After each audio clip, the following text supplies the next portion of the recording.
these kind of point and click and like role-playing games and whatnot are not my usual go-tos. So it is definitely an interesting one when it comes to narrative, design, and several other things.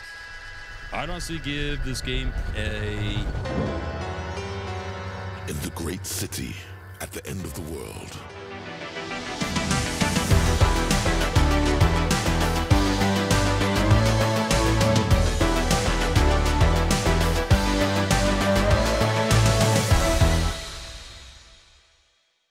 What I got for the review for Disco Elysium. Honestly, it's actually pretty intriguing. Now, I will say, I'm going to go ahead and preface a lot of this and say, normally these kind of point and click and like role-playing games and whatnot are not my usual go-tos when it comes to, well, especially these types of games. So it is definitely an interesting one that is grabbing my attention a little bit. First off is actually the developers. The game was developed and published by ZAMU, who are the actual developers and the publishers for the game. They're a UK, European-based independent game developer and publisher. They were founded in 2016. They have a good team, essentially, about 100 individuals and everything, from artists, engineers, producers, and so on and so forth. And they're actually worldwide, which is kind of interesting. This is the only game that I've been able to find that they have actually made, and they did do quite a bit with it. And it did actually receive quite a few different rewards over the years and everything for narrative, design, and several other things. So it honestly did quite well, all things considered. There is some drama going on. There have been a few different articles here and there about some stuff going on with the company right now. I'm not going to get heavily into that. That doesn't really pertain to the game right now. So yeah, but they are the developers and publishers behind the game. The game initially was released in October of 2019, and currently it is for the PlayStations, Windows, Xboxes, and Nintendo. But it is a single-player action RPG is what they call it. All in all, they actually seem to have done pretty well. Most of my initial thoughts, it's got a pretty good team behind it. Besides, like, potentially that little bit of drama and everything, I'm not going to get heavily into it. There's, like, a little bit of something going on. But otherwise, they got a pretty good team there, honestly. They don't seem too awful. The game state, it is definitely a well-polished and finished game. It's not an early access one or anything like that. At this time, it is definitely a finished game, and it's in a pretty good state. Didn't experience any kind of major bugs. Played pretty smoothly. A few little janky things when I was trying to walk around, but that was just me trying to navigate the game. That was more user error than anything. When it came to the graphics, definitely was different. It kind of reminded me a little bit of like Project Zomboid almost, but like a little more refined, but at the same time, a bit different. And I actually liked it. It actually added to the whole narrative. It was very much like you were like a very painting. You're inside of like a novel kind of thing. It really kind of helped with the imagination, and I definitely enjoyed that quite a bit. So graphics were definitely pretty good for the type of game that it is. Outstanding, realistic, no, but for the design that they went with, I definitely felt like it helped. When it came to the gameplay, I feel like I didn't quite get into the absolute meat of it, but I do like how they did a couple of the different things with it, especially like how the dialogue trees work and such, as well as how the skill system and everything works. The game doesn't really have too much when it comes to the combat, it seems, but it's more about trying to resolve things different ways. So that's where it actually uses the skill check system. Similar to like how you play like D&D and stuff like that. You get the dice roll. You're just using standard D6s for this stuff, but it's interesting how they incorporated that in how certain things can actually play out. So they do have that entire thing incorporated, which is definitely pretty interesting. But I think that's also because, if I remember right, the ideas and the concepts behind like the personality traits and essentially just the abilities and the skills in the game is actually loosely based off of Tabletop Simulator. From what I have read. So that's actually pretty interesting. So I will say that is definitely a little more unique. That aspect of the game definitely reminded me of something like if you played Baldur's Gate 3 or something. It has a similar system to that line where you use dice to essentially resolve certain things. And then your skills can essentially apply to that, as well as other equipment you can have on your character, things you can take, and so on and so forth. Definitely kind of added to that, and it actually kind of helped keep my attention a little bit more with that kind of gameplay.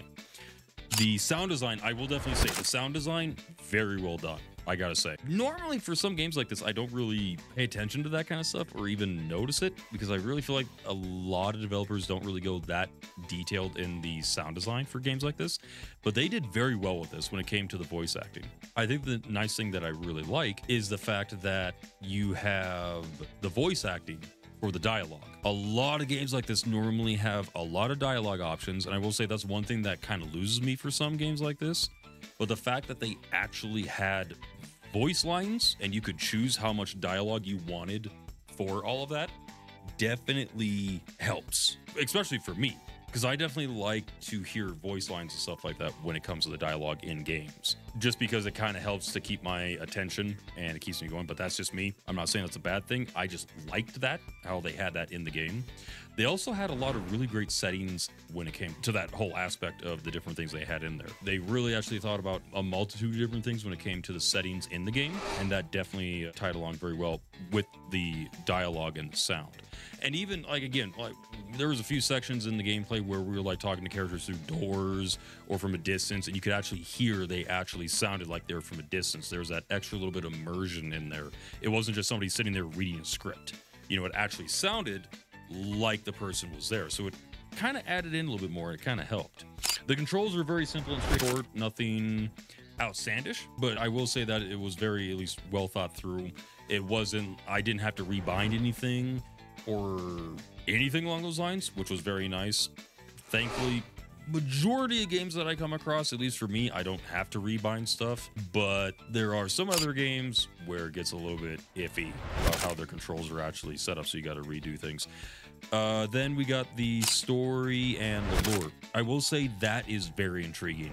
A lot of the times for some games, if they don't have a lot of the gameplay aspect, I normally prefer like action adventure games, or they need to have a really good story. This one is definitely interesting. It is keeping me intrigued for sure because of the setting. You are a detective who has amnesia, and you're trying to solve a case while also trying to remember things. And when it comes to the dialogue options, this does also tie into the final point that I have, which is the replay value. There are a lot of options for replay value because you can try certain things in different ways.